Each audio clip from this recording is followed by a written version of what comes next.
الحمد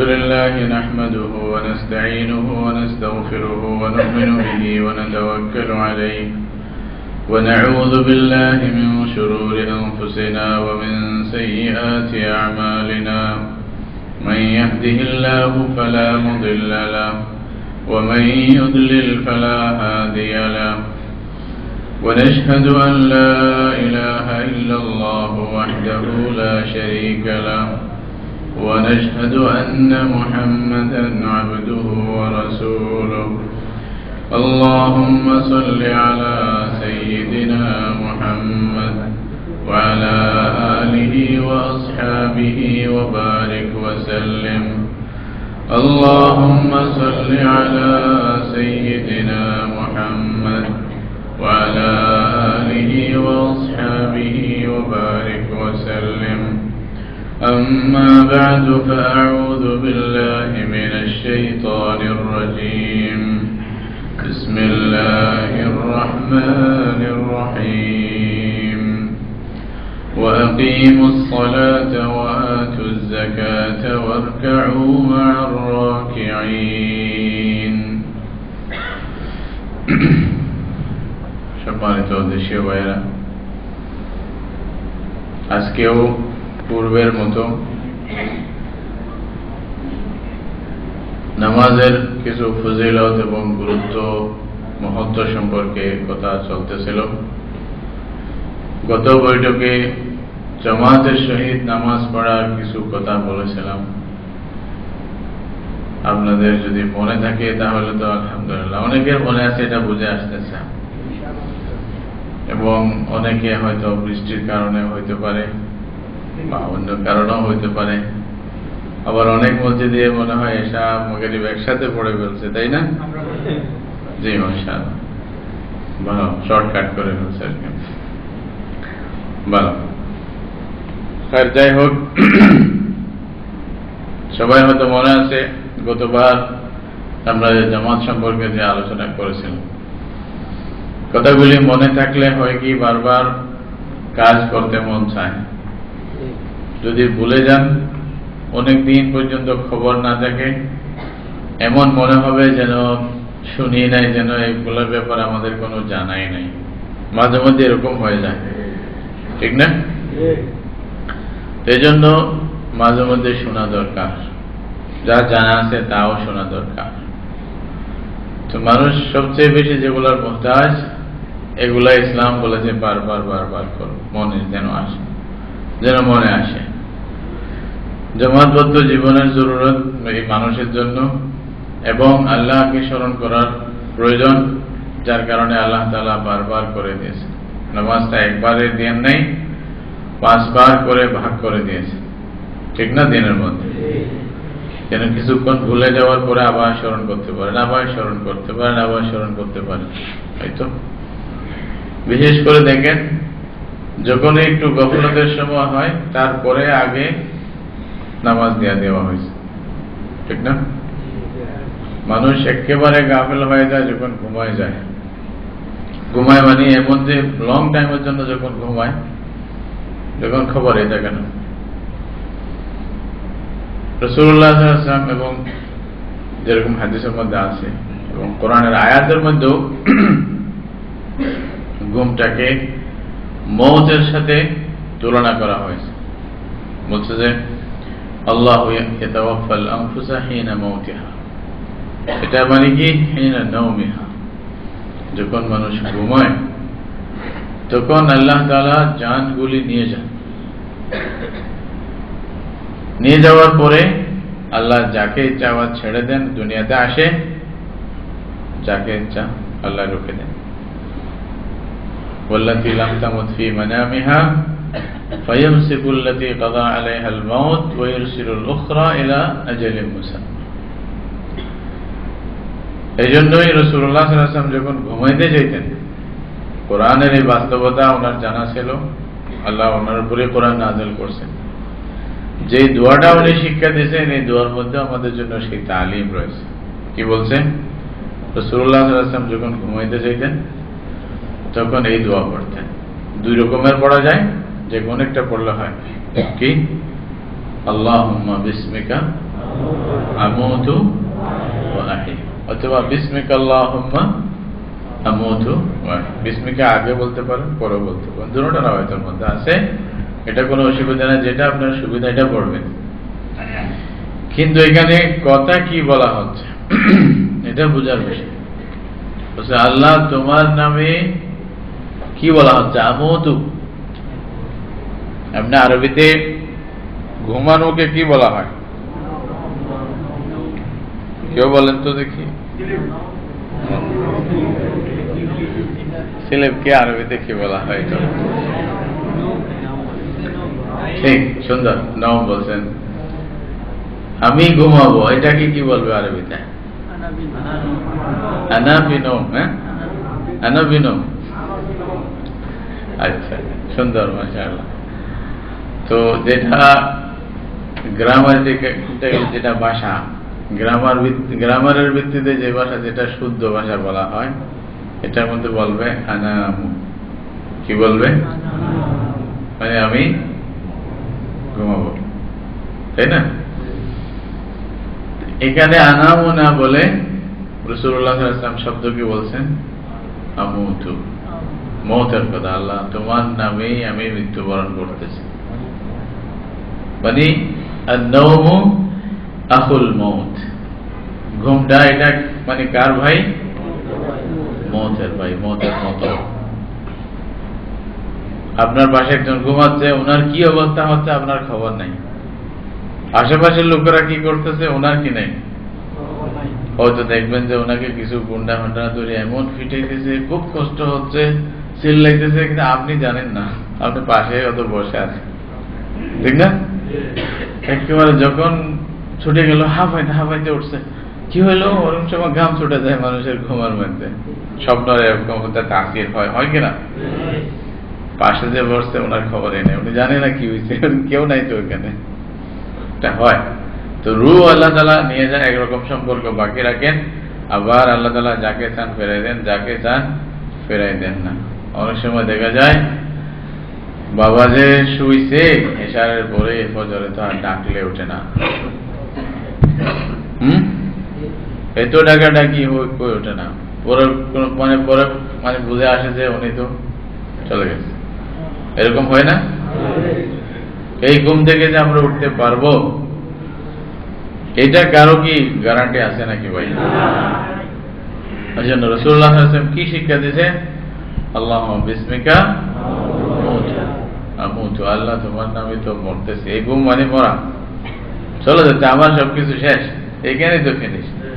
প্রত্যেক দিন মানুষ যখন সব কাজ কর্ম ফেলে যখন ঘুমাইতে আসে, এখান থেকে তো শিক্ষা নিয়ে যাওয়ার দরকার যে এই দুনিয়াটা কি বলেন? এই দুনিয়া থেকে এই যে ঘুমাইছেন, আপনার ছেলে কোথায়, মেয়ে কোথায়, বাবা কোথায়, স্ত্রী কোথায়, খবর আছে নাকি? এরকমই তো দুনিয়া, না? সব বাদ দিয়ে, সব ছাড়িয়া আপনি যাচ্ছেন। এরকম আপনাকে প্রত্যেক দিন যেন আমাদেরকে এটা স্মরণ করাই দেওয়া হচ্ছে। ওই জন্য রাসূলুল্লাহ সাল্লাল্লাহু আলাইহি ওয়াসাল্লাম শব্দটা বলছে আমুতু। তারপরে বলছে যে আবার ঘুম থেকে উঠবো, এটা না বলে আল্লাহ রাসূল বলছে ওয়া আহইয়া, শব্দ বলছে কি? আল্লাহ তোমার নামেই আবার যদি তোমার রেজামন্দি হয়, তুমি যদি রাজি খুশি থাকো, হয়তো আবার জিন্দা হব। আবার কি হব? ঘুম থেকে উঠানোর কি আল্লাহ রাসূলুল্লাহ সাল্লাল্লাহু আলাইহি ওয়াসাল্লাম বলতেছেন জিন্দার কথা। হাদিসের মধ্যে আরো অনেক দোয়া যেগুলা শিক্ষা দেওয়া হয়েছে, এগুলোর মধ্যে এই সমস্ত কথাগুলি আছে। বিসমিকা আল্লাহুম্মা ওয়াদা'তু জামবি ওয়া বিকা আরফাহু ইন আমসাকতা নাফসি ফাহফাযহা ফাগফির লাহা ওয়া ইন আরসালতাহা ফাহফাযহা কামা তাহফাযু বিহি ইবাদাকা সালিহিন। এরকম হাদিসের মধ্যে আরো কতগুলি দোয়া আছে যেগুলোর অর্থ হলো আল্লাহ তোমার নামে আমি কাত হলাম, তোমার নামে আবার হয়তো উঠব, যদি আমাকে রেখে দাও ক্ষমা করে দিও দয়া করে, আর যদি আমার নফসকে আবার ছেড়ে দাও, আল্লাহর হেফাজত করো যেভাবে অন্যদেরকে হেফাজত করতেছ। রাসূলুল্লাহ দোয়া করতেছে এরকম ঘুমানোর আগে। শুধু ঘুমানোর আগে আল্লাহ রাসূলের কি আমল ছিল, এটা যদি পড়েন অবাক হয়ে যাবে। কোরআনের কতগুলি আয়াত পড়তো, কতগুলি সূরা পড়তো, কতগুলি তাসবিহাত পড়তো আল্লাহ রাসূল ঘুমাইতে ঘুমাইতে ঘুমাইতে ঘুমাইতে বলতেছে আমানতু বিকিতাবিকাল্লাযী আনজালতা ওয়া বিনাবিয়িকাল্লাযী আরসালতা আল্লাহুম্মা আসলামতু নাফসি ইলাইক ওয়া ফাওwadtu আমরি ইলাইক ওয়া ওয়াজ্জাহতু ওয়াজহি ইলাইক ওয়া আলজা'তু যহরি ইলাইক রাগবাতান ওয়া রাহবাতান ইলাইক লা মালজা ওয়া লা মানজা মিনকা ইল্লা ইলাইক আমানতু বিকিতাবিকাল্লাযী আনজালতা ওয়া বিনাবিয়িকাল্লাযী আরসালতা। এইভাবে শেষে রাসূল সাল্লাল্লাহু আলাইহি ওয়াসাল্লাম এই দোয়াটাও পড়তেন। সূরা মুলক পড়তেন, সাব্বিহ ইসমা যতগুলি আছে সবগুলি পড়তেন, সূরা হামিম, আলিফ লাম মিম, সাজদা পড়তেন, এভাবে সূরা দাহার পড়তেন। সুবহানাল্লাহ, কতগুলি আয়াত পড়তেন রাসূল সাল্লাল্লাহু আলাইহি ওয়াসাল্লাম, কতগুলি সূরা পড়তেন, অবাক হবেন। যতগুলি সূরা শুরুতে সাব্বিহ সাব্বাহা ইউসাব্বিহু আছে সব পড়তেন, হাদিসের মধ্যে আছে ঘুমানোর আগে। এবং রাসূল সাল্লাল্লাহু আলাইহি ওয়াসাল্লাম বলছেন যে ঘুমানোর আগে তোমরা কি কোরআনের 3 ভাগের 1 ভাগ পড়তে পারো? এটা যখন জিজ্ঞাসা করছে, ঘুমানোর আগে তোমরা কি কোরআনের 3 ভাগের 1 ভাগ পড়তে পারো, এইটা বলার পরে রাসূলুল্লাহ সাল্লাল্লাহু আলাইহি ওয়াসাল্লাম যখন জিজ্ঞাসা করলেন কোরআনের 3 ভাগে পড়তে পারে কিনা, সাহাবায়ে কেরাম তো অবাক হলেন যে ইয়া রাসূলুল্লাহ, কোরআনের 3 ভাগের 1 ভাগের কথা যদি বলেন তাহলে তো বড় বিষয়, 3 ভাগের 1 ভাগ কেমনে পড়ব? বলতে কোরআনের 3 ভাগের 1 ভাগ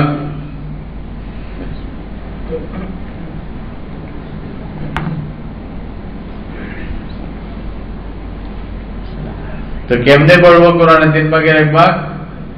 বলতে কুল হুয়াল্লাহু আহাদ যদি পড়ো তাহলে তোমাদের জন্য কোরআনের 3 ভাগের 1 ভাগ পড়ার সওয়াব আল্লাহ দান করবেন। কি বললাম? কুল হুয়াল্লাহু আহাদ জানে না এরকম কেউ আছে? হাত উঠান দেখি। না বুঝিয়া উঠাইছে না, জুসের মধ্যে উঠাই দিয়েছে, মনে করে ভালো কাজ হবে। কি বলেন? অসুবিধা নাই, অসুবিধা নাই। মানে যদি কেন জানা না থাকে শিখে নেবেন। কি ভাই? কুল হুয়াল্লাহু আহাদ আল্লাহুস সামাদ লাম ইয়ালিদ ওয়া লাম ইউলাদ ওয়া লাম ইয়াকুল লাহু।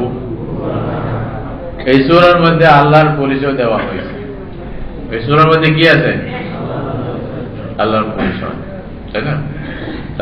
আপনি যদি আল্লাহর পরিচয় না জানি, আল্লাহ সম্পর্কে যদি না জানি, তো কাকে বিশ্বাস করতেছি, কার উপরে ঈমান আনলাম? যদি একজনকে জিজ্ঞাসা করি আল্লাহকে চেনো, আল্লাহকে আল্লাহর পরিচয় দাও, তো চিনতে হবে না? কে কে চেনেন না হাত তোড়ান দেখি। আল্লাহকে চেনেন না এরকম কে আছে? সবাই চেনেন, মাশাআল্লাহ। পরিচয় দিতে পারবেন তো? দেখেন আবার তো হুজুর কোন মুসিবতে বাজাইতেছেন আবার। হ্যাঁ, আপনার যদি আর কিছু জানা না থাকে আল্লাহর পরিচয় সম্পর্কে, এই সূরাটা পড়ে দেবেন। কি? কুল হুয়াল্লাহু আহাদ আল্লাহুস সামাদ লাম ইয়ালিদ ওয়া লাম ইউলাদ ওয়া লাম ইয়াকুল লাহু কুফুয়ান আহাদ। রাসূলুল্লাহ সাল্লাল্লাহু আলাইহি ওয়াসাল্লামের কাছে মুশরিকিনরা যখন আল্লাহর পরিচয় চাইছে যে আল্লাহর পরিচয় কি, আল্লাহর পরিচয় দেওয়ার কথা যখন বলা হয়েছে, তখন রাসূলুল্লাহ সাল্লাল্লাহু আলাইহি ওয়াসাল্লাম চিন্তা করতেছিলেন যে আল্লাহর আবার পরিচয়, বংশ নামা এই সেগুলো কেমনে বলবো, কোথা থেকে আল্লাহ বাপ দাদা নাউজুবিল্লাহ আগে কে ছিল, উনি কোন বংশ থেকে আসছে, ওরা জিজ্ঞাসা করছে এটা। কারণ ওদের যেগুলা তাদেরকে পূজা করতো এরকম বংশ আছে তো না? আমাদের দেশে কতগুলি গদ্দি নসিন নাই, চেনেন তো নাকি?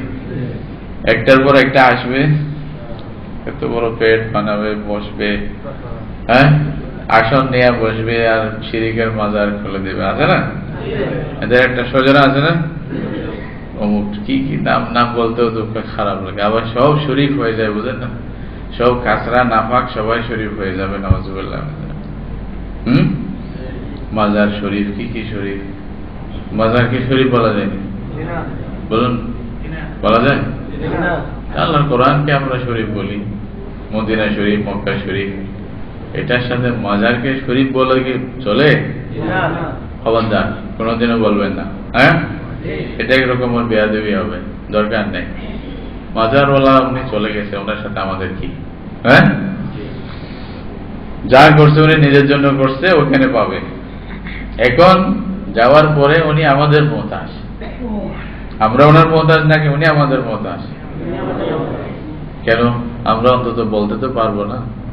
কি বলতে পারবো? আল্লাহ ওনাকে ক্ষমা করে দাও, এটা বলতে পারবো। উনি কি এটা বলতে পারবে? ওনার এই যোগ্যতা শেষ, এটা তো আল্লাহ তাআলা নিয়ে নিছেন। যখন ইযা মাতাল ইনসান ইনকাতা আনহু আমালুহু, বন্ধ হয়ে যায়, আর নিজে কিছু করতে পারে। দুনিয়াতে যা কিছু করছে এটা যদি এমন হয় যে ওটার সওয়াব জারি থাকবে, তখন হয়তো পরেও মানুষ পাইতে থাকবে, এই তো, না হয়তো আর কিছু নাই। তাহলে এই যে এরকম মুশরিকিনরা, এদের ধারণাও ছিল এরকম, একটা বংশধর আছে এক ফির, তারপরে কোনটা আসবে গোলতেন মেশিন কে হবে, শিরকের বাজারকে জারি রাখবে, এরকম ভাবে এদের একটা নিয়ম ছিল। নাউজুবিল্লাহ, রাসূলুল্লাহ সাল্লাল্লাহু আলাইহি ওয়াসাল্লাম যখন রহমানের কথা বললেন, আল্লাহর কথা বললেন, যে সব বাধ্য লা ইলাহা ইল্লাল্লাহ তুফলিহু যখন বললেন কামিয়াব হয়ে যাবে, তখন মুশরিকিনরা জিজ্ঞাসা করলো যে আপনার যে রবের কথা বলতেছেন, ওনার বংশধারা নসবনামা একটু পরিচয় দেন, আমাদের কোথা থেকে আসলো। তখন রাসূলুল্লাহ সাল্লাল্লাহু আলাইহি ওয়াসাল্লাম কি জানে নাকি বংশধারা কি? আল্লাহ রসুলকে যেগুলো ওহী পাঠানো হয়েছে, জিবরাইলের মাধ্যমে বলা হয়েছে, ওইটাই তো উনি জানেন, ঠিক না? তো রাসূলুল্লাহ সাল্লাল্লাহু আলাইহি ওয়াসাল্লাম চিন্তাতে ছিলেন কি হবে, কি হয়, কি বলবো। তখন আল্লাহ তাআলা কোরআন নাযিল করছে। তখন এই সূরা নাযিল করছে, বলে যে আল্লাহর পরিচয় চাইতেছে, বংশধারা কোথায় চাইতেছে, বলে দাও, কুল হুয়াল্লাহু আহাদ আল্লাহুস সামাদ লাম ইয়ালিদ ওয়া লাম ইউলাদ ওয়া লাম ইয়াকুল লাহু কুফুয়ান আহাদ। পুরো পরিচয় দিয়ে দিয়েছে এক হিসেবে দেখতে গেলে।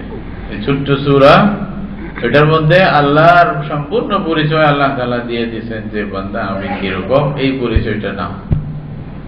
আর কিছু না জানলে আল্লাহর পরিচয় সম্পর্কে এটা জানবেন তো, ঠিক আছে?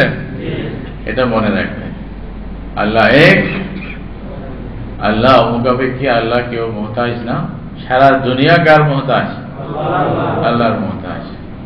আল্লাহর কোনো ছেলে সন্তান নেই, আওলাদ নেই, আল্লাহর কোনো মা বাবা নাই, স্ত্রী নেই, এবং আল্লাহর সমকক্ষ কেউ নাই। হ্যাঁ, একক, সাথে কারো মিল মিলাপ নাই। এরকম থাকতে পারে না? কি বলেন, থাকতে পারে নাকি? ওনার আগে আর কেউ নাই। ওনার হুয়াল আউয়ালু ওয়াল আখিরু ওয়াল যাহিরু ওয়াল বাতিন ওয়া হুয়া বিকুল্লি শাইইন আলিম। এতটুকু মনে রাখবেন অন্তত। তো বলতেছিলাম, রাসূলুল্লাহ সাল্লাল্লাহু আলাইহি ওয়াসাল্লাম ঘুমানোর সময় বলছেন যে তোমরা কোরআনের 3 ভাগের 1 ভাগ পড়ে তারপরে ঘুমাবে। কয় ভাগ? 3 ভাগের 1 ভাগ পড়ে ঘুমাবে। 3 ভাগের 1 ভাগ পড়ে ঘুমানোর কথা যে বলা হয়েছে, তো সাহাবায়ে কেরাম বললেন যে ইয়া রাসূলুল্লাহ, 3 ভাগের 1 ভাগ মানে কোরআন কয় পারা? 3 ভাগের 1 ভাগ করলে কয় পারা হয়? 10 পারা পড়ে ঘুমাবো? সারা রাতই তো চলে যাবে, ঘুমাইলাম কই? আর ওরা তো আসলে পড়তেন, সাহাবায়ে কেরাম তো কোরআনকে ভারী মনে করতেন না। আমরা তো 1 পারা পড়তে কিয়ামত হবে, ঠিক না? হয়তো 1 পৃষ্ঠা পড়তে যে কি যে মুসিবত। আর প্রথম তো কোরআন থেকে তাকাইও না, কি বলে? হ্যাঁ, কোরআনের সাথে তো আমাদের সম্পর্ক এরকম নাই।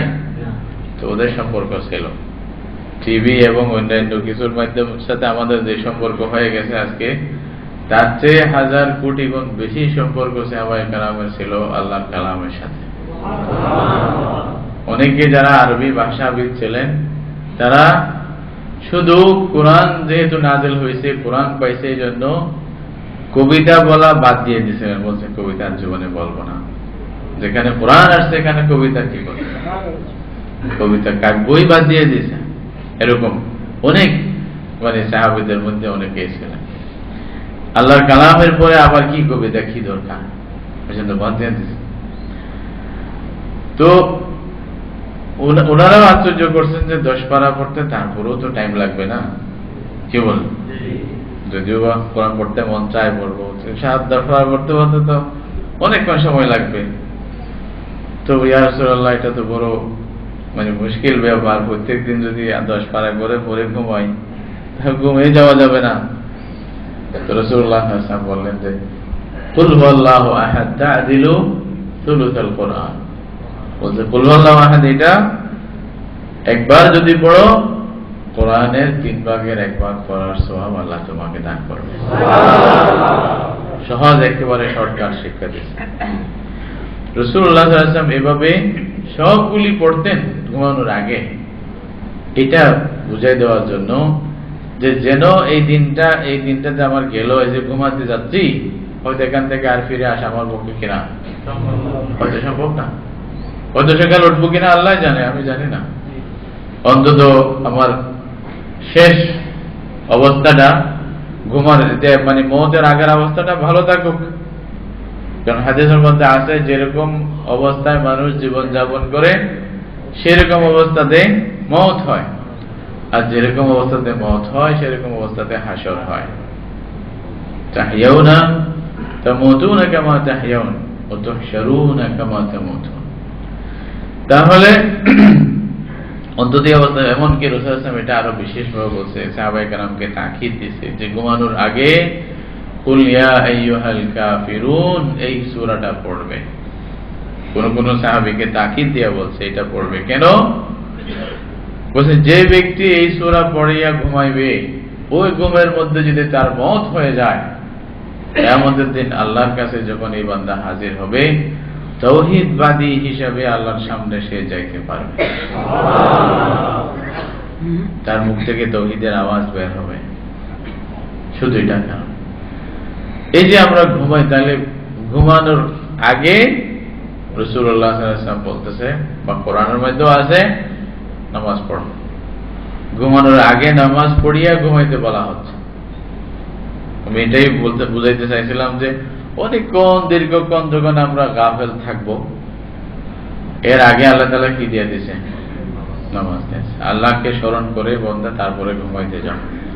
রাসূলুল্লাহ সাল্লাল্লাহু আলাইহি ওয়াসাল্লামের নিয়ম ছিল ইশারের পরে বেশিক্ষণ এদিক সেদিক গপগুজারি না করে সোজা ঘুমায় যাওয়া।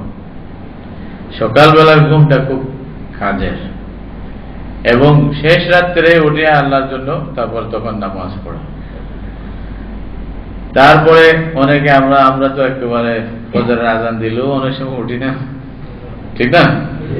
তাহলে ঘুমানোর আগেও নামাজ, যেটা বেশি গফলত, ঠিক না? এর আগে নামাজ। যখন ঘুম থেকে উঠলেন, আপনি গফলত ছেড়ে গেলেন, মানে অনেক গাফেল ছিলেন, সাথে সাথে আবার আল্লাহর জিকির, আবার নামাজ দিয়ে দিয়েছে। তা কি? ফজরের নামাজ। ফজরের নামাজের পরে আবার ঘুমান নাকি? যারা আমরা কাজ নাই তারা তো ঘুমাই, আমাদের জন্য, আপনাদের জন্য। যারা কাজ করি কোম্পানিতে, এদিকে সেদিকে কাজ করি, ফজরের পর থেকে শুরুটা, অনেকক্ষণ আপনি কাজ করেন, এই মধ্যখানে যদি নামাজ দিয়ে দিত তাহলে আপনার কাজের মধ্যে ব্যাঘাত আসতো, কাজ করতে পারতেন না, আবার দৌড়াইতে হইতো। কিন্তু মানুষ কতক্ষণ কাজ করতে পারে লাগাতার? ফজর থেকে নিয়ে একেবারে 7-8 ঘন্টা পর্যন্ত টাইম, ঠিক না? পুরা টাইমের মধ্যে কাজ করেন। যখন একেবারে সূর্য স্থির হয়ে গেল, তখন এমনিও মানুষের মন চাইবে একটু রেস্ট নেই। রেস্ট নিতে মন চাইবে না? কিছু খানা দানা খাই, অনেকক্ষণ কাজ করলাম, একটু রেস্ট নিয়ে বাকি যা আছে পরে দেখবো, করবো। আল্লাহ তাআলা বলেন যে হ্যাঁ, রেস্ট নেওয়ার আগে আবার আল্লাহকে স্মরণ করিয়া তারপরে যাও। আল্লাহু আকবার। জোহরের নামাজ, জোহরের নামাজ পড়ে রেস্ট নেবেন, একটু ঘুমাইবেন, বা যাই করবেন, একটু কাইলুলা করবেন, খাবেন, তারপরে আবার বাকি অল্প কাজ যা থাকবে এটা করার জন্য যাইবেন। এর আগে আল্লাহ বলছে গফলত শেষ, এখন কাজ শুরু করবে, এর আগে আল্লাহর ইবাদত করে যাও, আসরের নামাজ পড়িয়া যাও। আসরের পরে কিছুক্ষণ করছেন, একেবারে মানে ডুববে, সূর্য ডুবে যাবে, এর আগে দিন শেষ হয়ে যাচ্ছে, আবার হয়তো তোমাদের মধ্যে গফলতের সময় আসতে পারে, আবার আল্লাহকে একটু স্মরণ করে দাও। পরে ওটা তো বললামই। তো নামাজটা এভাবে দিছে যেন গফলত আমাদের মধ্যে বেশি না হয়ে যায়, আমরা যেন গাফেল না হয়ে যায় আল্লাহর জিকির থেকে, আল্লাহর ইয়াদ থেকে। আল্লাহকে যেন আমরা সবসময় স্মরণ করতে পারি। এই কারণেই নামাজটাকে এভাবে করে দিয়েছে। এই নামাজের সাথে ইমানদারদের সাথে, মুসলমানদের সাথে যে সম্পর্কের কথা কোরআন হাদিসে বলা হয়েছে, এটা আসলে বলে শেষ করার মতো নয়। এরকম কিছু ফজিলত, এরকম কিছু গুরুত্বের কথা কোরআন হাদিসে আছে, যেগুলো আপনারা 2 পর্ব শুনছেন। জামাতে নামাজ পড়লে কি ফায়দা, এখানে আরো কয়েকটি বিষয় আমি আপনাদেরকে বলবো যে জামাতে নামাজ পড়লে ফায়দা কি। জামাতের মধ্যে আসবেন, আসিয়া যদি নামাজ পড়েন। হাদিসের মধ্যে আমি বলছিলাম যে জামাতের সাথে যদি নামাজ পড়েন, রাসূলুল্লাহ সাল্লাল্লাহু আলাইহি ওয়াসাল্লাম বলতেছেন এক নামাজে আপনি 27 গুণ, না আর রওয়ায়াত মধ্যে 25 গুণ, বেশিটাই নেন, 27 গুণ বেশি সওয়াব পাইবেন।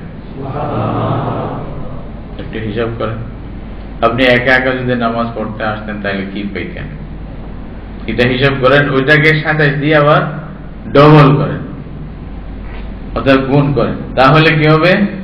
সুবহানাল্লাহ, কত গুণে বেড়ে যাবে। এক একটা সেজদার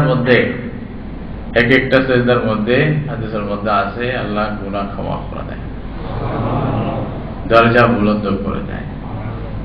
একবার সুবহানাল্লাহ বলবেন সেজদার মধ্যে, এটার মধ্যে সওয়াব দিবে আল্লাহ তাআলা। হিসাব করেন এক সেজদার মধ্যে কত কিছু পাইতেছেন। ওইটাকে 27 গুণ দিয়ে যদি এভাবে ডবল করেন, একবার পড়লে তো হয়েছে নাকি? নামাজ আর পড়তে হবে? কি বলে, এতগুলি সব কি করবেন?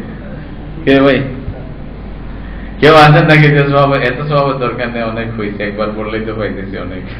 হিসাব নিকাশ করে। হ্যাঁ,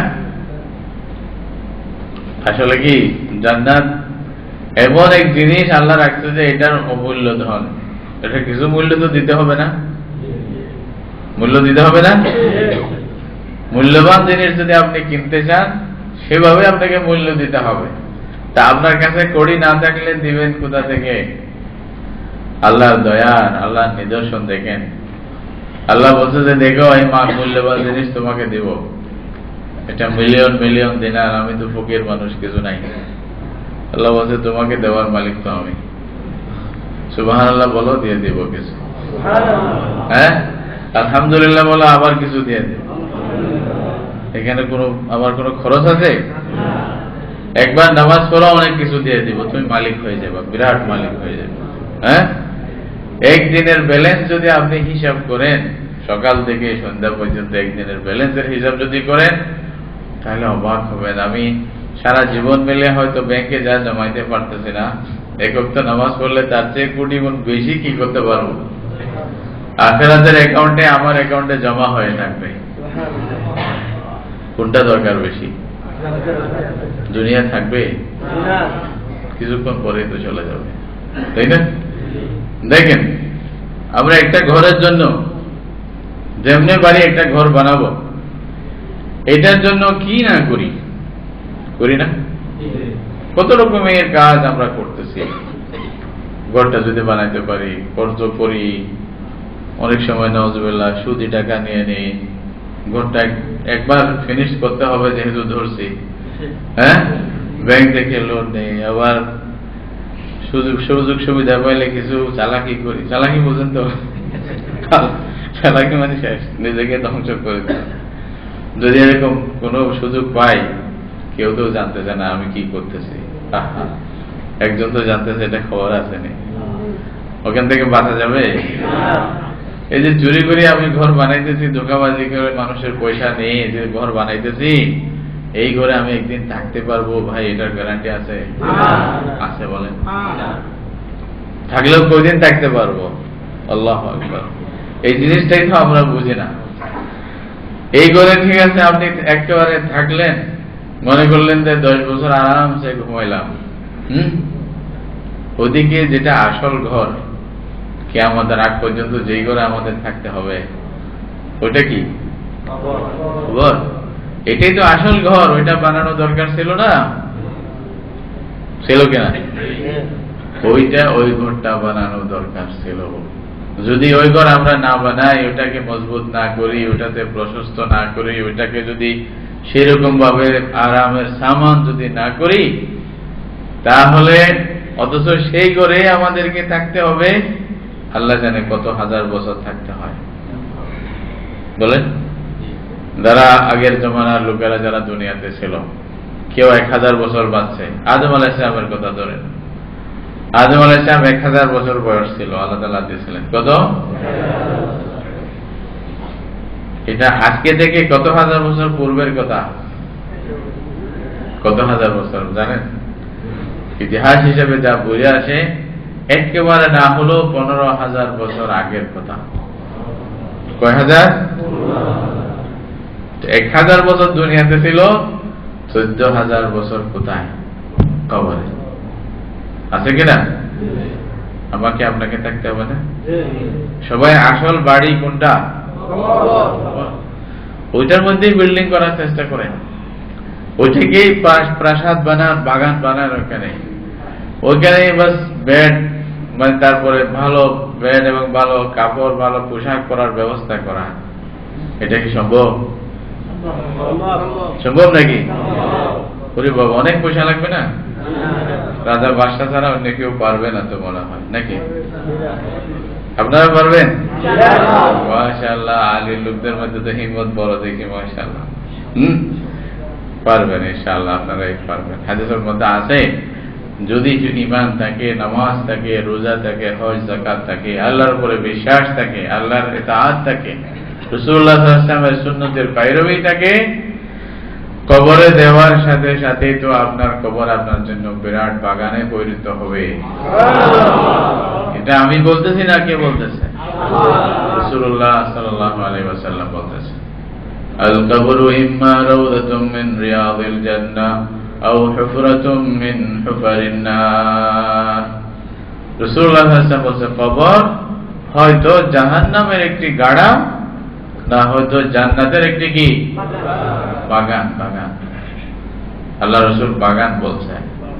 এবং হাদিসের মধ্যে আছে, যখন বান্দাকে আবার জান দিয়ে দেওয়া হয়, ফেরেশতারা জিজ্ঞাসা করে, মান রাব্বুক, তোমার প্রভুকে, ওমা দীনুক, তোমার দিন কি, ওমান হাযাল্লাযী বুইসা ফীকুম, এই যে যাকে পাঠানো হলো উনি কে? মুহাম্মদুর রাসূলুল্লাহ সাল্লাল্লাহু আলাইহি ওয়াসাল্লাম সম্পর্কে এই তিনটা প্রশ্নের উত্তর যখন দিতে পারে, কে দিতে পারবে? যারা ইমানের ধারে নাই, ইমানের নামে, মুসলমানের নামে মাজারে গিয়ে বাতি দিয়েছে।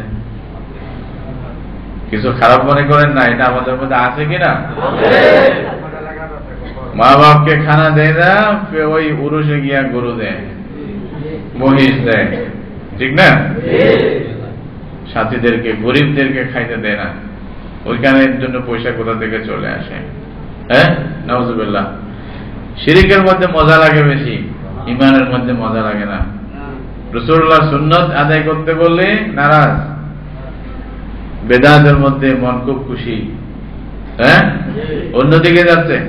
নামাজ পড়তে বললে, মসজিদের দিকে আসতে বলে, পরি বাবা এই তো বিরাট যেন জমে ধরছে, তাই না? কিছু মনে করেন, আল্লাহ সবাইকে তৌফিক দান করুন। কিন্তু সিনেমাতে যাইতে বলেন, খুশি খুশি চলে যাচ্ছে, নাউজুবিল্লাহ। বাজারে মার্কেটে ঘোরার জন্য, নাউজুবিল্লাহ, বাস যত সময় লাগুক, কোরআন পড়তে বলে, আহা এটা কোন মুসিবতে বাঁচলাম। হ্যাঁ, আর যখন ফিল্ম দেখতে বলবেন, টিভি দেখতে বলবেন, ঘন্টাকে ঘন্টা বসে আছে, কোনো বিরক্তি নাই। হ্যাঁ, কোরআন শুনতে বললে হুজুর এত লম্বা কেন করে? হ্যাঁ, আল্লাহু আকবার। তো ওরা কি পারবে? ওদের জন্য হবে নাকি? না। যদি এর বিপরীত যেগুলা বললাম, এটা যদি আপনার মধ্যে থাকে, কোরআন পড়তে ভালো লাগে, নামাজে আসতে ভালো লাগে, ইমানের কথা শুনতে ভালো লাগে, ইমানের কথা বলতে ভালো লাগে, লা ইলাহা ইল্লাল্লাহ বলতে ভালো লাগে, মসজিদে আসতে ভালো লাগে, হ্যাঁ, মাজার ইত্যাদি এগুলা থেকে দূরে থাকতে ভালো লাগে, আল্লাহকে স্মরণ করতে ভালো লাগে, আল্লাহর উপরে বিশ্বাস করতে, ভরসা করতে, আল্লাহর উপরে সবকিছু, আল্লাহর কাছেই চাইতে, আল্লাহর থেকে সবকিছু প্রার্থনা করতে ভালো লাগে, আল্লাহকে ডাকতে ভালো লাগে, এরকম লোকেরা যখন কবরে রাখা হবে, সাথে সাথে উত্তর দিতে পারবে।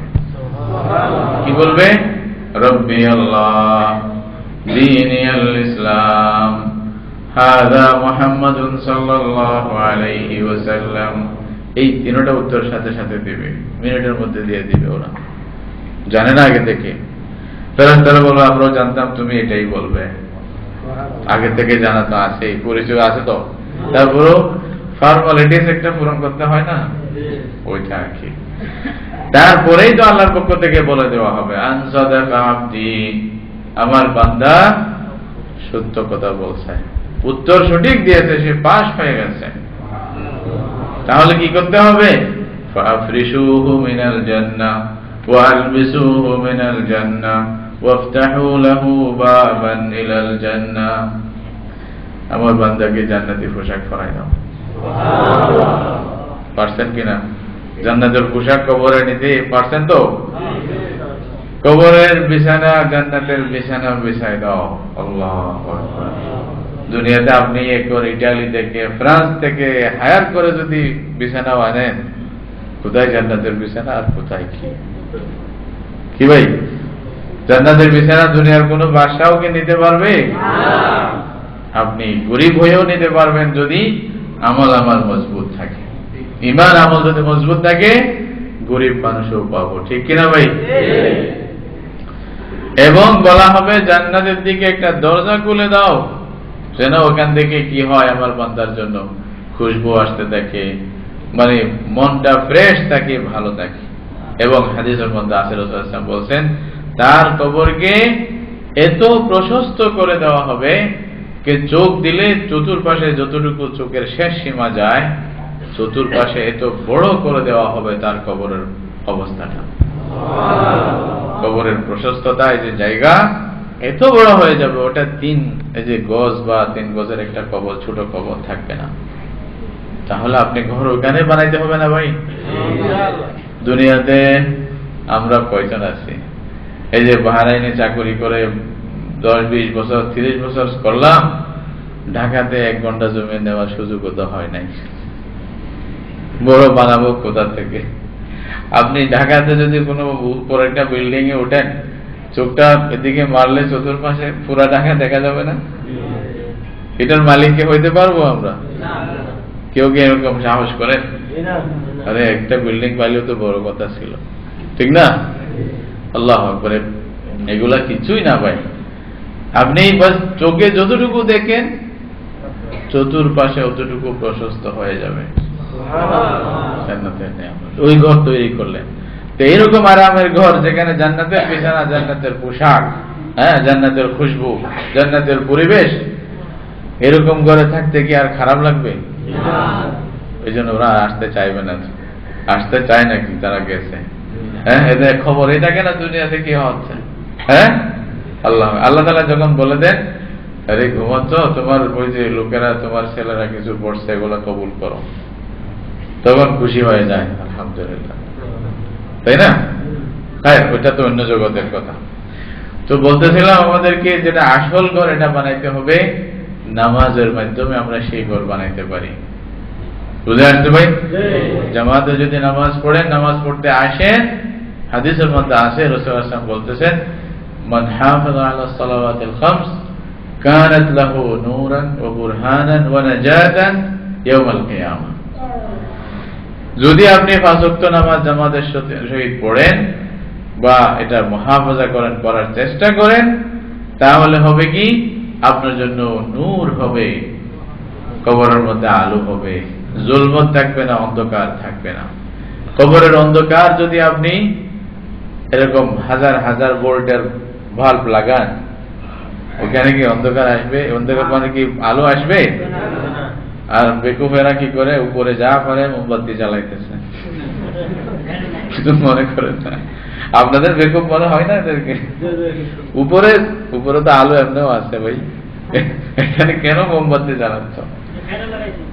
তা আপনি যদি জ্বালাইতে হয় ভিতরেই জ্বালান, ঠিক না?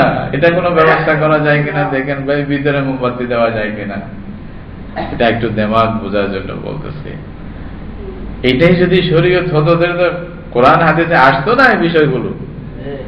আপনি 1000 মোমবাতি জ্বালান, ভিতরে যদি ঈমান আমল না থাকে, ওইখানে আপনার এই উপরের মোমবাতি জ্বালা, এটা ভিতরে কোনো আলো করবে না। আলো আসবে না। ভিতরে আলো আসতে হলে আপনার ঈমান, ভিতরে অন্তরকে মানে পরিষ্কার করতে হবে, অন্তরের মধ্যে ঈমানের বাতি জ্বালাতে হবে। এবং ঈমানের বাতি জ্বলছে কিনা আপনার নামাজ এটাকে প্রমাণ করবে। বুঝে আসছে ভাই? যদি আমি নামাজে আসতেছি, নামাজ নিয়মিত পড়তেছি, এটাই প্রমাণ যে আপনার অন্তরে ঈমানের বাতি জ্বলছে, ঈমান আছে, এটাই প্রমাণ। আর যদি আমি নামাজ থেকে দূরে যাচ্ছি, তাহলে ঈমানের প্রমাণ কোথায়? আমি প্রমাণ পাইলাম না। বুঝতেছেন? তাহলে জামাতে নামাজ পড়ার ব্যাপারে এর আগে যে কথাগুলি বলছিলাম ওইটার সাথে এই হাদিসগুলো মনে রাখবেন। রাসূলুল্লাহ সাল্লাল্লাহু আলাইহি ওয়াসাল্লাম বিশেষ করে দুইটি নামাজের কথা এক হাদিসের মধ্যে বলছেন। কি বলছেন?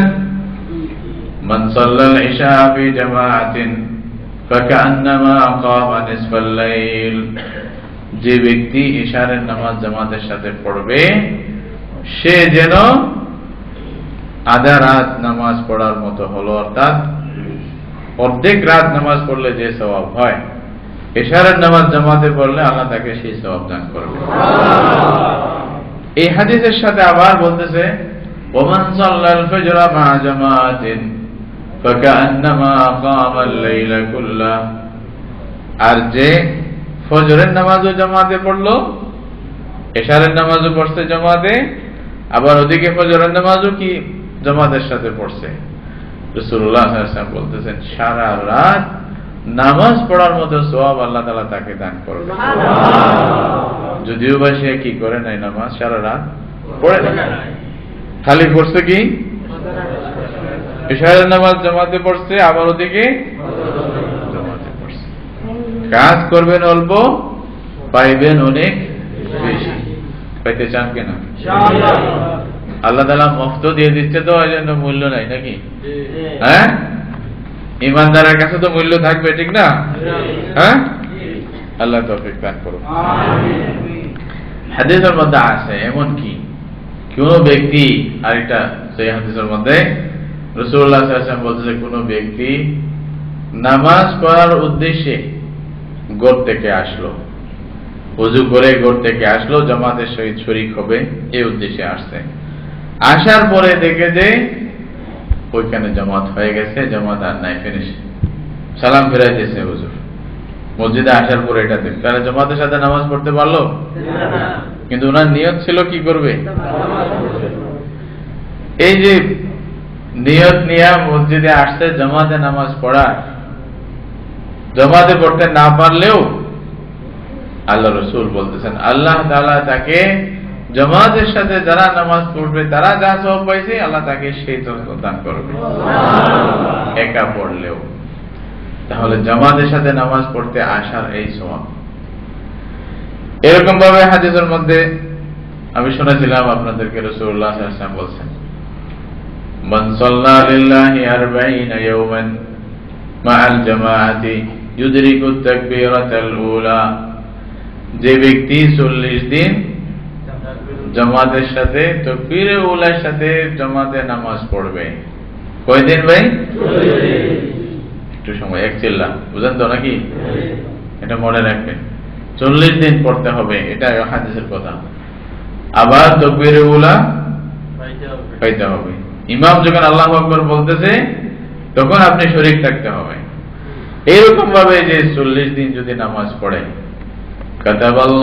কাতাবাল্লাহু লাহু বারাআতান, আল্লাহ তাআলা তাকে 2টি পরওয়ানা দান করবে। কয়টি? 2টি পরওয়ানা দান করবে। একটা হলো বারাআতুম মিনান নারি ওয়া বারাআতুম মিনান নিফাক, একটা হলো জাহান্নাম থেকে সে মুক্ত, এই পরওয়ানা আল্লাহ দান করবে, এই বান্দা জাহান্নামে যাবে না। আরেকটা পরওয়ানা দিবে, সে মুনাফিক থেকে মুক্ত। সে মুনাফিক নয়। মুনাফিক না হওয়া মানে কি হওয়া? ঈমানদার হওয়া। কারণ ঈমানের দাবি করে যদি ঈমানের এই অবস্থা না থাকে তখনই তো মুনাফিক হয়, ঠিক না? তো সুতরাং আমি আপনাকে যদি জাহান্নাম থেকে বাঁচতে হয়, নিফাকের যে তুহমত ওখান থেকে যদি বাঁচতে হয়, তাহলে আমাকে জামাতের সাথে কি করতে হবে? নামাজ। জামাতের সাথে নামাজ পড়বেন, এই নামাজের ফজিলত বেশি। হাদিসের মধ্যে আছে রাসূলুল্লাহ সাল্লাল্লাহু আলাইহি ওয়াসাল্লাম বলছেন একা পড়ার চেয়ে দুইজনে পড়া সওয়াব বেশি, দুইজন হচ্ছে তিনজনে পড়া সওয়াব বেশি, তিনজনের চেয়ে চারজনে পড়া সওয়াব বেশি। যত মানুষ বেশি হবে তত নামাজের মধ্যে সওয়াব আরো বেড়ে যাবে, আল্লাহ তাআলা বাড়ায় দেবে। মক্কা শরীফে মানুষ বেশি হয় জন্য ওখানে নামাজের সওয়াবও অনেক বেশি, ঠিক না ভাই? রাসূলুল্লাহ সাল্লাল্লাহু আলাইহি ওয়াসাল্লাম বলেছেন, কোন তিনজন ব্যক্তি যদি কোন গ্রামে থাকে, তিনজন ব্যক্তি কোন গ্রামে আছে, ওই গ্রামের মধ্যে ওরা যদি জামাতে না পড়ে নামাজ, তাহলে তাদের উপরে শয়তান ঘিরে ফেলে, তাদেরকে চতুর্পাশে, তাদেরকে শয়তান ছাড়ে না, চতুর্পাশ দিয়ে ঘিরে রাখে এবং শয়তান যা ইচ্ছা তা তাদের মধ্যে করাতে চায়।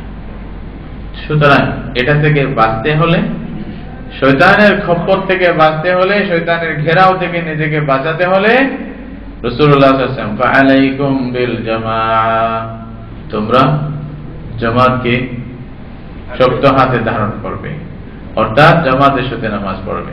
কেন জানো? বলছে যে ফাইন্নামা যিবা ইয়াকুলু আল কাসিয়া, এই যে একটা বাঘ যখন একটি জামাতবদ্ধ কেউ থাকবে, ছাগল এগুলোর উপরে কি করবে না? অ্যাটাক করবে না, হামলা করবে না। একা কেউ যদি এক পাশে চলে যায়, ওটার উপরে কি আঘাত করবে। সুতরাং তোমরা যদি জামাত ছেড়ে আলাদা পড়তে যাও, তোমাদের উপর শয়তানের হামলা হবে এবং শয়তান ওটাকে এমন ভাবে ধরবে যে আস্তে ধীরে আস্তে ধীরে দিন থেকে দূরে সরাই দেবে। সুতরাং জামাতের সাথে নামাজ পড়ার খেয়াল করবে, আসিয়া মসজিদে আসিয়া জামাতের সাথে নামাজ পড়বে যখনই হয়। রাসূলুল্লাহ সাল্লাল্লাহু আলাইহি ওয়াসাল্লাম বলতেছেন আরেকটা হাদিসের মধ্যে, লম্বা হাদিস, আব্দুল্লাহ ইবনে মাসউদ রাদিয়াল্লাহু তাআলা হাদিসের মধ্যে আছে, বলতেছেন যে ব্যক্তি এটা ভালো মনে করে, যার কাছে এটা খুশি মনে হয় যে আল্লাহর কাছে আগামীকাল কিয়ামতের দিন যে আল্লাহর সাথে মিলবে, মুসলমান হিসাবে মিলবে। মান সাররাহু আন ইয়ালকাল্লাহ গাদান মুসলিমান, যে যার কাছে ভালো লাগবে আল্লাহর সাথে যখন মিলতেছে, মুসলমান হিসাবে আল্লাহর সাথে আল্লাহর সামনে যাবে, লা ইলাহা ইল্লাল্লাহ পরে পরে আল্লাহর কাছে যাবে। কিয়ামতের দিন অনেকে অনেক অবস্থায় যাবে।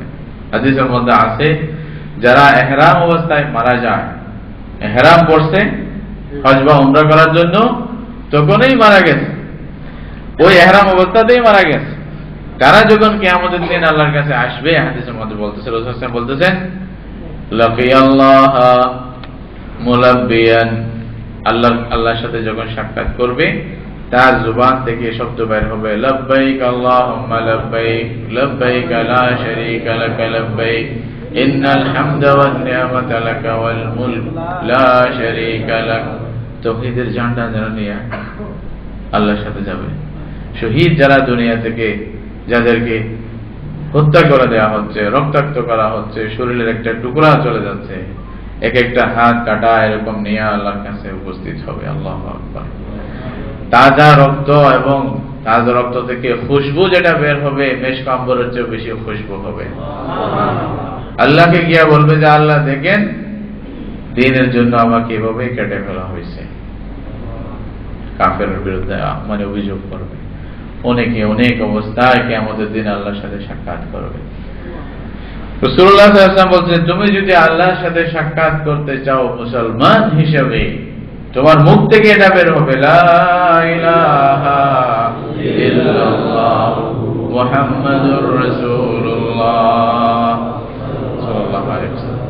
এই যে লা ইলাহা ইল্লাল্লাহ, এই যে কালিমা যেটা পড়লাম, এইটা মুখ থেকে বের হয়ে এই কালিমা নিয়ে, এই কালিমার দলিল প্রমাণ নিয়ে আল্লাহর কাছে গিয়ে যদি সাক্ষাৎ করতে চাও, যদি এটা চাও, ফালইহাফিজ আলা হাউলাইস সালাওয়াতি হাইসু ইউনাদা বিহিন, তাহলে এই নামাজের যেখানে আযান দেওয়া হয়, যেখানে ডাকা হয় তোমাদেরকে, সেইখানে গিয়া নামাজগুলি পড়ো। আযান কোথায় দেওয়া হয়? মসজিদে দেওয়া হয়। তাও প্রত্যেক গ্রামের, প্রত্যেক আশেপাশে যে মসজিদে আছে, ওই মসজিদে গিয়া আমরা যেন নামাজ পড়ি। বলতেছে কেন?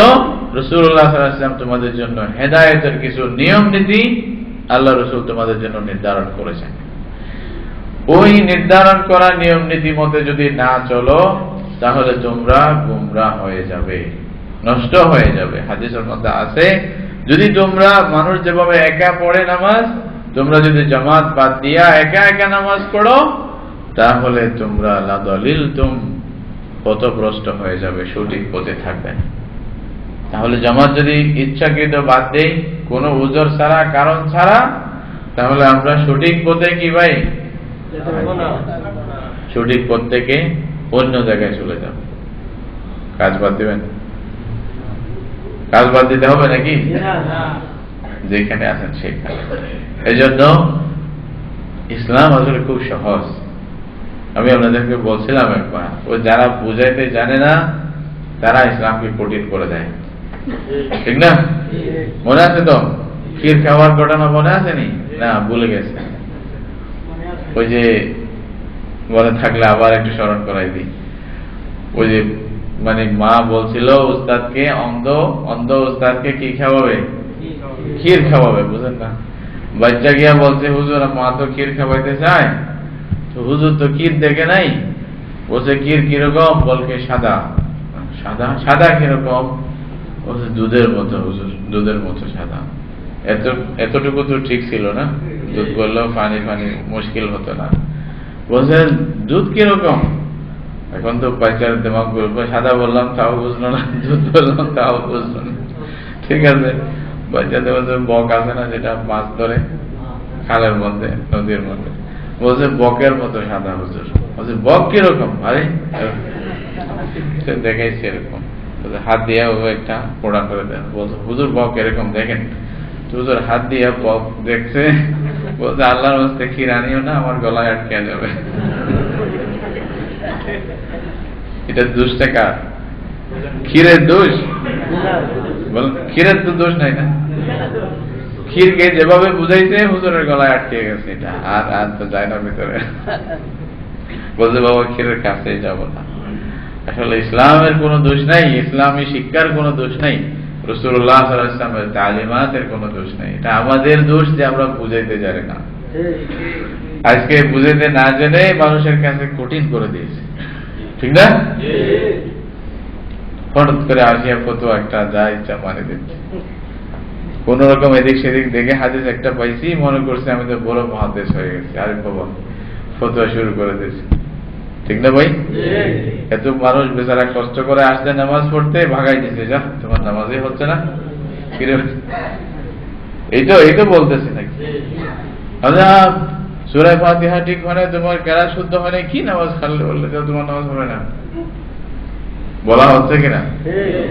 এই বন্দা বলবে যে নার্ভাস হয়ে যাবে, আরে আমি যা জানি তাই তো পড়লাম হুজুর, এখন তাহলে আজকে থেকে আর নামাজ নাই পড়ি, এইটাই তো বলবে না? হ্যাঁ, আল্লাহু আকবার। এটা না, আসেন পড়তে থাকেন, তবে শিখার চেষ্টাও করতে থাকেন, শিখতে থাকেন, যত পারেন আস্তে ধীরে শিখেন, বেশি বেশি করে, কিন্তু আল্লাহর দিন, আল্লাহর সাথে সম্পর্ক ছাড়বেন না, সম্পর্ক ছাড়বেন না, যেমনি পারেন সেভাবেই পড়েন, হ্যাঁ, তবে শিখতেও থাকেন। এটা না যে একটা সার্টিফিকেট পেয়ে গেলেন আমাকে আর শিখতেও হবে না, হুজুর বলছে পড়তে, এরকম পড়বো না, একটু ভালো হওয়ার চেষ্টা করতে হবে, সবসময় করতে হবে, ঠিক না ভাই? তবে আল্লাহর সাথে সম্পর্ক ছাড়বেন না কোনোদিন কেউ, এরকম বলবেন না যে না হয়েছে এবার আর কি।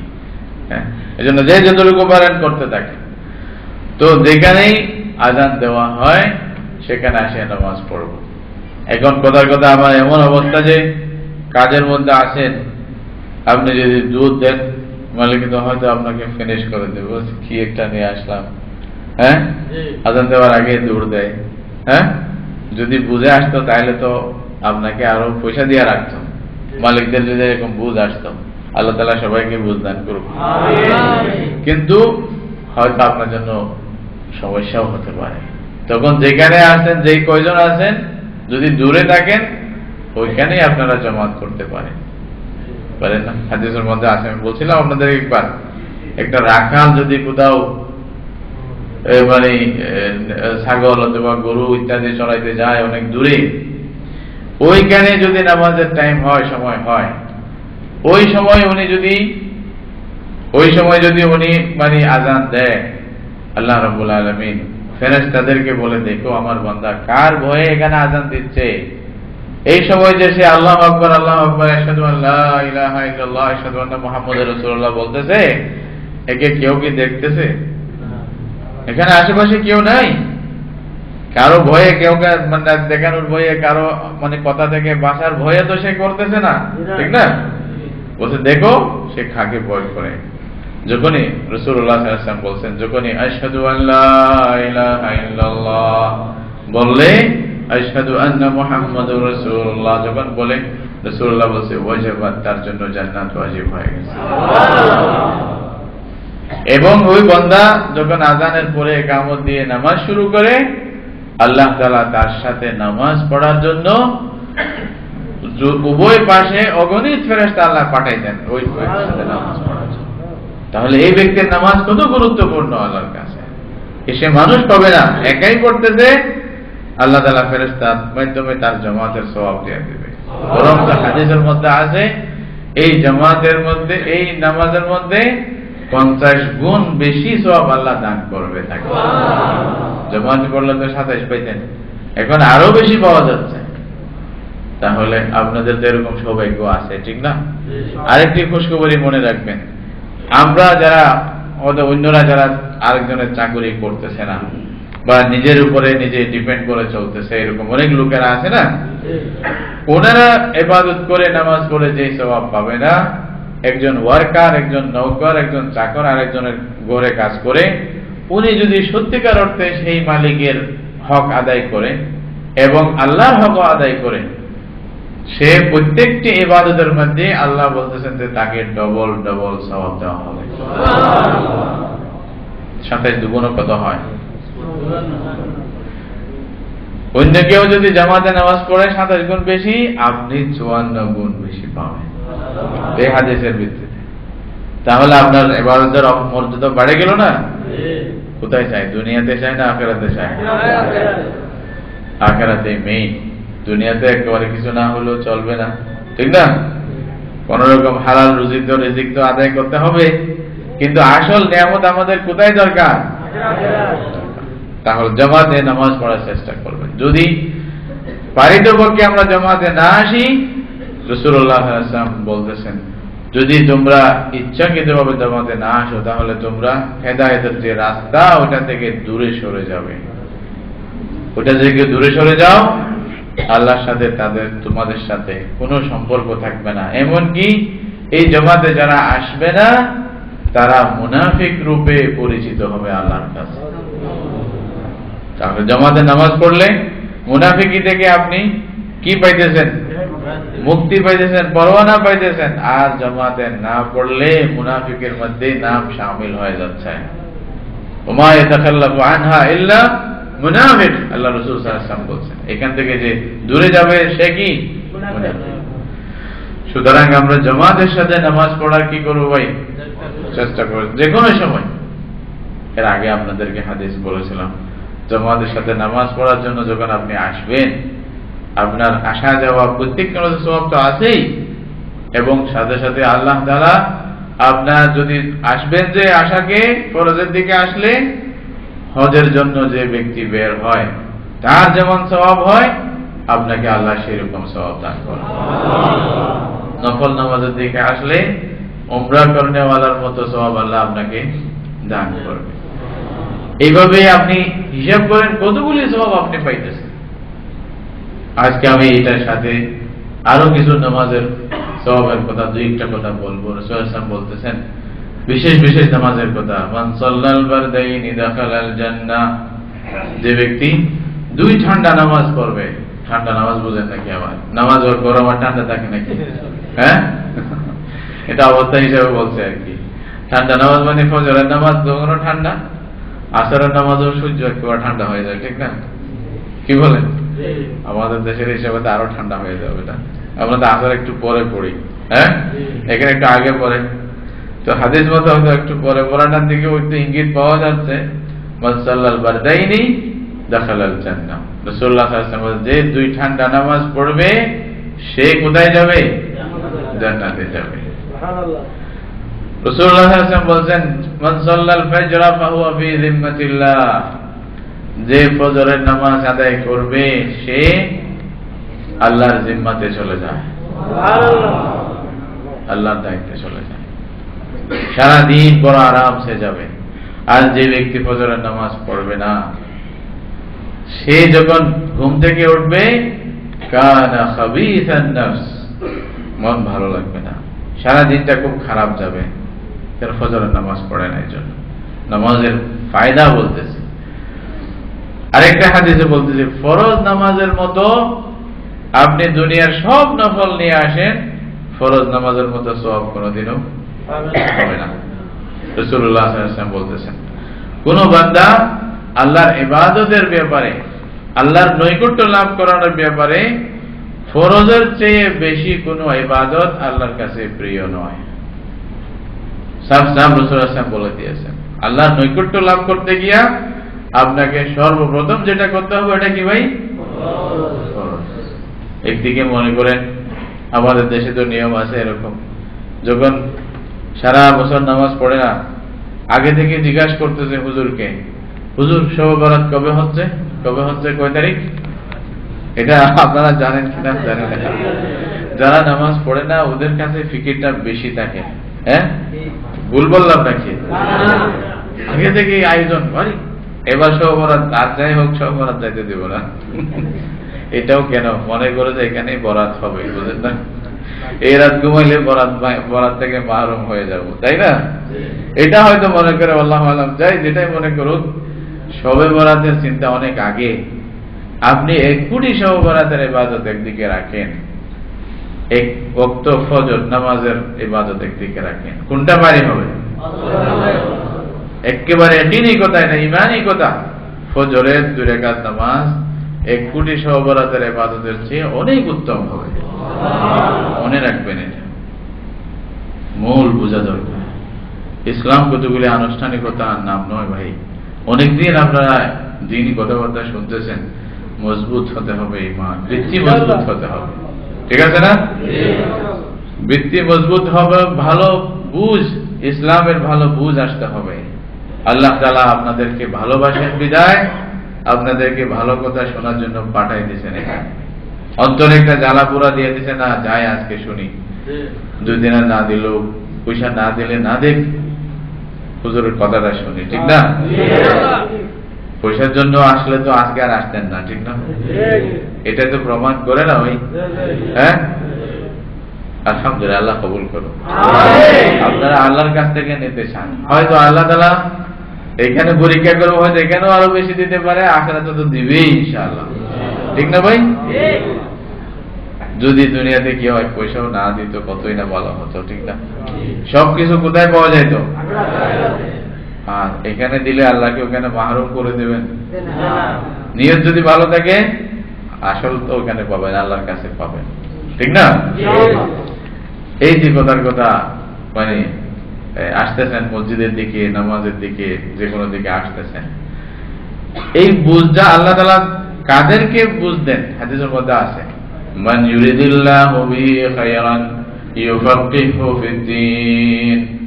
আল্লাহ যার সাথে কল্যাণের ইরাদা রাখেন, আল্লাহ যার সাথে ভালোর ইরাদা রাখেন, যাকে ভালো করার ইরাদা রাখেন, তাকে আল্লাহ দ্বীনের বুঝ দিয়ে দেন।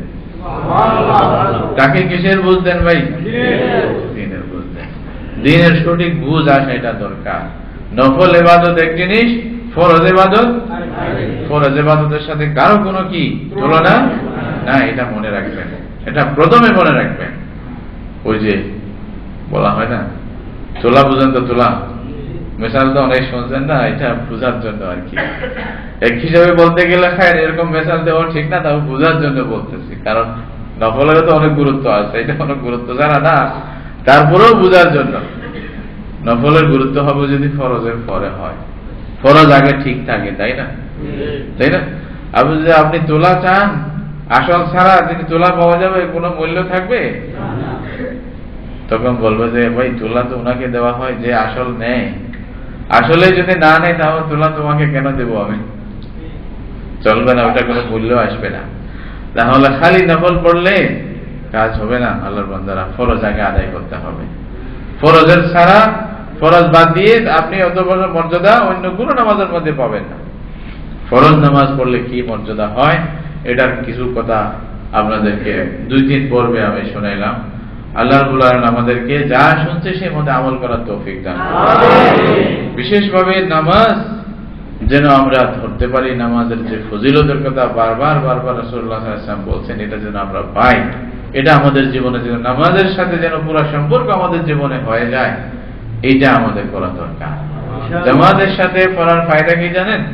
জামাতের সাথে পড়লে সবচেয়ে বড় একটি ফায়দা, আমার নামাজ যেভাবে হোক না কেন সবার সাথে আল্লাহ একসাথে কি করে ফেলবেন। আল্লাহু আকবার, তাই না? আর বিশেষ পরে শেষে পড়ে আচ্ছা, যাই হোক, আল্লাহ ওনাকে স্মরণ করাই দরকার বলে ইনশাআল্লাহ। যাই হোক, তো বিশেষ ভাবে রাসূলুল্লাহ সাল্লাল্লাহু আলাইহি ওয়াসাল্লাম কতগুলি নামাজের কথা বলছেন। এক হাদিসের মধ্যে আছে, রাসূলুল্লাহ সাল্লাল্লাহু আলাইহি ওয়াসাল্লাম বলতেছেন, উত্তম নামাজ হলো জুমার দিন ফজরের নামাজ যদি জামাতের সাথে কেউ পড়ে, এটা হলো সর্বোত্তম নামাজ। কোন দিন? জুমার দিন ফজরের নামাজ। জুমা পড়বেন, জুমার আগে ফজরের নামাজ আপনি কি হিসেবে পড়বেন? জামাতের সহিত পড়বেন। এটা এত বেশি সওয়াব রাসূলুল্লাহ সাল্লাল্লাহু আলাইহি ওয়াসাল্লাম বলতেছেন। আর জুমার দিনের নামাজের যে কথা হাদিসের মধ্যে আসছে, বলতেছে কোন ব্যক্তি নিজের ঘর থেকে ভালোভাবে ওযু করে সকাল সকাল যদি হাঁটিয়া মসজিদে আসে এবং একেবারে যথাসম্ভব ইমামের কাছে গিয়া নামাজ পড়ার চেষ্টা করে, ওখানে ইয়াতে বসে, কোথায়? সফের মধ্যে বসে, কাতারে বসে নামাজ পড়ে এবং ইমামের খুতবা শুনে নামাজ পড়ে তারপরে ঘরে ফিরে যায়, ওই ব্যক্তি আসা যাওয়ার মধ্যে যতগুলি কদম মারবে, যত কদম হবে, প্রত্যেক কদমের মধ্যে আল্লাহ তাআলা 1 বছরের নামাজের সওয়াব দান এবং 1 বছরের রোজার সওয়াব দান করবে। হাদিসে এগুলা শুনি আবার বলবেন নাকি তাহলে তো একবার করলেই বুঝছি। হ্যাঁ, দেখে ওই যে বললাম না কিছুক্ষণ আগে, ওইটাই মনে রাখতে হবে। মানে এত আয়োজন, মানে দুলার জন্যই সব আয়োজন। দুলাই যদি না থাকে ওই আয়োজনের কোনো মূল্য আছে নাকি? এটা মনে রাখতে হবে কিন্তু, ঠিক না? তাহলে সবসময় নামাজ তো পড়তে হবে, এটা শুনে আবার নামাজ না পড়ে বাদ দিয়ে না। আল্লাহ দিতে চাইলে আপনাদের অসুবিধা কি? ভাই নিতে কোনো অসুবিধা আছে না? আল্লাহ আরো দান করুন না। এক এক কদমে আল্লাহ বলতেছেন, হাদিসের মধ্যে আছে, রাসূলুল্লাহ সাল্লাল্লাহু আলাইহি ওয়াসাল্লাম বলতেছেন, এক এক কদমের মধ্যে 1 বছরের রোজার সওয়াব দিবে। এক এক কদমের মধ্যে 1 বছর সারা রাত নামাজ পড়ার সওয়াব দান করবে। যাতা কথা নাকি? এটা কে দিতে পারে? আল্লাহ। নামাজের গুরুত্ব আবার বুঝছেন কি? নামাজের গুরুত্ব কে বুঝবে? আল্লাহ। আল্লাহ বুঝবে। আল্লাহ এই জন্য মূল্য দিয়েছেও নামাজের, বান্দারা যে নামাজ পড়বে। তাহলে নামাজটা আমাদের সেভাবে পড়ার চেষ্টা করতে হবে না? করবো তো ইনশাআল্লাহ। এরপরে আমি কিছু নফল নামাজের ফজিলতের কথা বলবো আপনাদেরকে, মানে 2-1টা আর কি, যা সম্ভব হয়, বেশি না। রাসূলুল্লাহ সাল্লাল্লাহু আলাইহি ওয়াসাল্লাম বলতেছেন, ফরজ নামাজের পরে সর্বোত্তম নামাজ হলো সালাতুন ফি জাওফিল লাইল, রাতের অন্ধকারে, রাতের মধ্যখানে, অর্থাৎ 1/3 বা 2/3 যাওয়ার পরে শেষ 1/3 মধ্যে বান্দা উঠে যে নামাজ পড়ে, এই নামাজের ফজিলত অনেক বেশি। এটাকে কি বলা হয়? তাহাজ্জুদের নামাজ। হ্যাঁ, তাহাজ্জুদের নামাজের কথা কোরআন আল্লাহ কি বলছেন?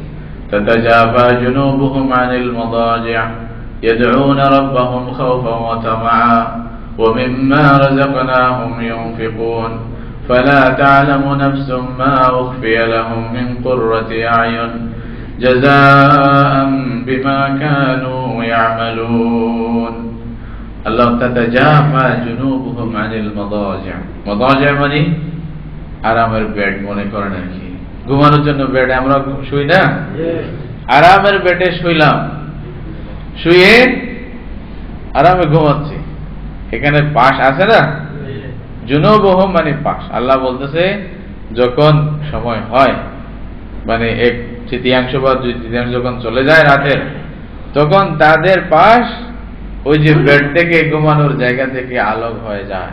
আল্লাহু আকবার। এটা কার জিকিরে? আল্লাহর জিকিরে। তাতাজাফা জুনুবুহুম আনিল মাদাজি', কি করে? ইয়াদউনা রাব্বাহুম খাউফান ওয়া তামাআ, আল্লাহকে ডাকে, আল্লাহর ভয়ে, আল্লাহর আশায়, জান্নাতের আশায়, জাহান্নামের ভয়ে আল্লাহকে ডাকে, চোখের পানি ফেলে বান্দারা উঠিয়ে পড়ে। হাদিসের মধ্যে আছে, যখন কোন বান্দা পাশে সুন্দর স্ত্রী শুয়ে আছে, সুন্দর বিছানা আছে, নরম গালিচা, এরকম ভাবে নরম, এই যে কি বলে যে আধুনিক কম্বল, বিদেশি কম্বল আপনারা তো সবাই জানেন, সবাই নিয়ে যান। শীতকালে এরকম যদি কম্বল পাওয়া যায়, সাথে যদি খুব সুন্দর একেবারে ভালো স্ত্রী থাকে, এই ঘুম ভাঙতে কে চায়? সুবহানাল্লাহ। হাদিসের মধ্যে আছে, কোন বান্দা যখন উঠে ওযু করে পাশে নামাজের জন্য দাঁড়ায়, আল্লাহর কোরআন ফেরেশতাকে বলে, দেখ দেখ আমার বান্দা কি করছে। স্ত্রী শুয়ে আছে এবং এত আরামের কম্বল সব ছেড়ে সে আল্লাহর কাছে, আল্লাহর দিকে রুজু হয়ে আল্লাহকে স্মরণ করার জন্য নামাজে নিয়ত বেঁধে ফেলছে। দেখছো, এটাই তো আমার বান্দা। আল্লাহ গর্ব করে এই বান্দার জন্য, আল্লাহ গর্ব করে এবং ঘোষণা করে যে এই বান্দা যা চায় আমি তাকে তা দেব। কোরআন কি বলতেছে? ফালা তা'লামু নাফসুম মা উখফিয়া লাহুম মিন কুররাতি আয়ুন, এই বান্দার মনকে সান্ত্বনা দেওয়ার জন্য আল্লাহ কি গোপন করে রাখছে তোমরা জানবে না, কেউ জানে না। ফালা তা'লামু নাফসুন মা উখফিয়া লাহুম, কি গোপন করে আল্লাহ কি লুকায় রাখছে এই বান্দাদের জন্য, কি নিয়ামত আল্লাহ দিবে কিয়ামতের দিন। অন্তর শান্তি হয়ে যাবে, মন ঠান্ডা হয়ে যাবে, চোখ শীতল হয়ে যাবে দেখে, আল্লাহ আলহামদুলিল্লাহ, রাজি হয়ে যাবে আল্লাহর উপরে, তাই না? কি জন্য? জাযাআম বিমা কানু ইয়ামালুন। জুনায়েদ বাগদাদী রাহমাতুল্লাহ আলাইহি ব্যাপারে একটা ঘটনা আছে যে উনাকে জিজ্ঞাসা করা হয়েছে ইন্তেকালের পরে, বলছে যে আপনি আল্লাহর ওলি, এরকম বড় বুজুর্গ মানুষ, সারা জীবন ইবাদত করছেন, আপনার ইন্তেকালের পরে এই জন্য কবরে গেলেন, কি কাজ আপনার ফায়দা হয়েছে, কোন কাজে উপকার পাইছে বলেন দেখি। তো উনি বলতেছে, নাফিদাতিল ইবাদাত ওয়া ফানিয়াতিত তাআত ওয়া মা নাফাআতনি ইল্লা রুকাইআত ফি জওফিল লাইল। আল্লাহু আকবার। বলছে যা করছে এগুলা তো বেকার হয়ে গেছে, মানে যেভাবে করা দরকার ছিল সেভাবে করতে তো পারি নাই, মন যেভাবে থাকা দরকার ছিল ইবাদতের মধ্যে, এগুলো তো সব সদর বদর, এগুলা কবুল করার মতো কোনো ইবাদত হয়নি, সব শেষ। বলছে আমাকে রাতের অন্ধকারে উঠে যে কয়েক রাকাত পড়তাম, এগুলা বড় উপকারে আসছে। আল্লাহ। হাদিসের মধ্যে রাসূল সাল্লাল্লাহু আলাইহি ওয়াসাল্লাম বলতেছেন, আফশুস সালাম ওয়া আত'ইমুত তা'আম ওয়া সাল্লু বিল লাইলি ওয়ান নাসু নিয়াম তাদখুলুল জান্নাতা বিসালাম। জান্নাতে যদি শান্তির সাথে যাইতে চান, আল্লাহর পক্ষ থেকে যদি এই আওয়াজ আপনার কাছে আসুক, এটা চান, কিয়ামতের দিন আল্লাহর ফেরেশতারা, জান্নাতের যারা নেগাহবান, এরা কি বলবে? উদখুলুহা বিসালামিন আমিনিন, সালামুন আলাইকুম তিবতুম ফাদখুলুহা খালিদিন। বিভিন্ন ভাষায় আপনাকে ইস্তেকবাল করবে, সম্মাননা জানাবে, আসেন আসেন, আপনার শুভকামনা, স্বাগতম, এরকম বলবে, এরকম মানে লাইন ধরে বলবে। কখন? যদি আপনি এখান থেকে কাজ করে যান। রাসূলুল্লাহ সাল্লাল্লাহু আলাইহি ওয়াসাল্লাম বলতে, যদি এটা করতে চাও তাহলে বেশি বেশি সালাম করো মানুষকে, যাকে চেনেন, যাকে চেনেন না সবাইকে। এখন আমরা তো কি মনে করি, আবার একটু বিরুদ্ধ হলে সালাম তো দূরের কথা, মুখটা ওই দিকে ফেরে গেলে, ঠিক না ভাই? তার সাথে আমার সম্পর্ক নেই, খাল্লে বললে এদিকে গেলাম, দেখিও না দেখার ভান করে ফেলেন, এর না রইলাম, সালামটা তো করেন। রাসূলুল্লাহ সাল্লাল্লাহু আলাইহি ওয়াসাল্লাম বলতেছেন, আল বাদিউ বিসসালাম বারিউম মিনাল কিবর, যে সালাম করবে সে অন্তত অহংকার মুক্ত, এটাই প্রমাণ তার মধ্যে অহংকার নাই, এটা বুঝে আসবে, ঠিক না? তাহলে সালাম করবেন। আফশুস সালাম ওয়া আত'ইমুত তা'আম, গরিবদেরকে খানা খাওয়াইবেন। এটা মুশকিল নাকি? বিদেশীদের জন্য কোনো মুশকিল নাকি? আল্লাহ এত পয়সা দিয়েছে, কিছু দেন, একজন গরিব কিছু তো খাইতে পারবে। আর ওয়াসাল্লু বিল-লাইলি ওয়ান-নাসু নিয়াম। মানুষ যখন ঘুমায় তখন আপনি নামাজ পড়েন। মানুষ ঘুমায়, কেউ দেখতেছে না, খালি কে দেখতেছে? আল্লাহ দেখতেছে। কেন আপনি খাড়া হইলেন? কেন? রাসূলুল্লাহ সাল্লাল্লাহু আলাইহি ওয়াসাল্লামের জীবনীতে আছে, আল্লাহ রাসূল রাত্রে ঘুম আসলে একটু ঘুমাইতেন, ঘুম ভাঙলে আবার নামাজ শুরু করতেন। নামাজ পড়তে পড়তে ঘুম আসতেছে, আবার একটু ঘুমাইছে, আবার নামাজ শুরু করছে। আল্লাহু আকবার। এভাবে রাত যাইতো। আল্লাহ তাআলা আদেশ দিয়েছেন, কুমিল লাইলা ইল্লা কালিলা নিসফাহু আও ইনকুস মিনহু কালিলা আও জিদ আলাইহি ওয়ারাত্তিলিল কুরআনা তারতিলা।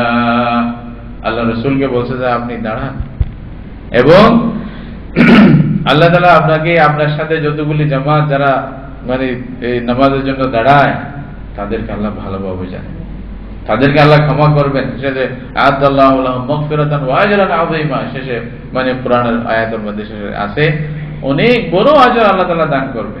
রাসূলুল্লাহ সাল্লাল্লাহু আলাইহি ওয়াসাল্লামের সারা রাত হযরত আয়েশা রাদিয়াল্লাহু তাআলা আনহা বলতেছেন, কেউ যদি রাসূলুল্লাহ সাল্লাল্লাহু আলাইহি ওয়াসাল্লামকে রাতে নামাজ অবস্থায় দেখতে চায় তাও দেখতে পারবে, আর কেউ যদি ঘুম অবস্থায় দেখতে চায় তাও দেখতে পারবে। নামাজে ঘুমের মধ্যেই রাত যাচ্ছে, এভাবেই যাচ্ছে। আর আমাদের রাত কোথায় যায় বলবো না, এটা বলে তো লাভ নাই। কি বলেন? বলতে হবে? আল্লাহ ক্ষমা করুক আমাদেরকে। রাতটা আমাদের ভালো অবস্থায় যায়। তাহলে ফরজের পরে সর্বোত্তম নামাজ হলো তাহাজ্জুদের নামাজ, নফল নামাজের মধ্যে যা যতটুকু সম্ভব 2 রাকাত 4 রাকাত যদি পারেন সেই সময় পড়ার চেষ্টা করবেন। আর যদি কেউ মনে করেন যে এশারের পরে কিছু কাজের জন্য ব্যস্ত থাকবেন, অনেকক্ষণ কাজ করতে হয়, যদি পারেন ঘুমার আগে কয়েক রাকাত পরে বিতির পরে তারপরে ঘুমাবেন। আপনার জন্য এটাও আল্লাহ তাআলা হযরত তাহাজ্জুদের জন্য লিখে নেবে। আর যদি অন্তত আর কিছু করতে না পারেন, নিয়ত তো করতে পারবেন না? কে ভাই নিয়ত করতে পারবেন? দেখি কে নিয়ত করতে পারবেন না, এরকম হাত উঠান দেখি। যারা নিয়ত করতেও পারবেন না ওঠেন।